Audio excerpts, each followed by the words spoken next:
Os nenos e maiores de Taboada practican deporte a diario en distintas modalidades nas escolas municipais, nalgúns casos con éxito.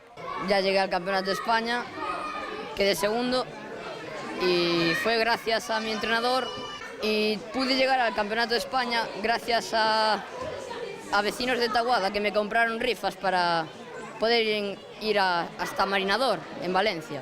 Ali revalidou por segundo ano o título de subcampeón de España de taekwondo. Daniela Destra canda o resto de compañeiros no gimnasio da Casa da Cultura. Estamos teniendo buenos resultados. Hace poco fuimos al campeonato, al Copa Xunta, trajeron 3 medallas los chicos de Taboada.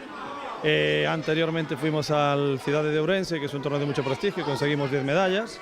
Hoxe os rapaces fixeron unha pausa para recibir o seu alcalde e o deputado de Deportes. En Taboada fixos unha aposta clara, como se está a facer en moitos concellos, que se traduce nas infraestructuras, como é o campo de fútbol, de herba artificial, no que se van a investir 170.000 euros nesta anualidade, pero tamén na realización de eventos, como pode ser a axuda que se fai a través do Plan Único con estas escolas deportivas.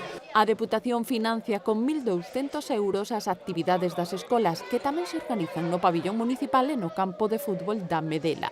Pois entre participantes, xente maior, nenos e todo en todas as actividades que hai, tanto de fútbol como clases de baile, de spinning, como aquí estamos vendo unha taekwondo, pois tínhamos aproximadamente unhas 150 personas. Tras a visita, tocou colocar o tapiz para seguir o ritmo cotiá dos adestramentos.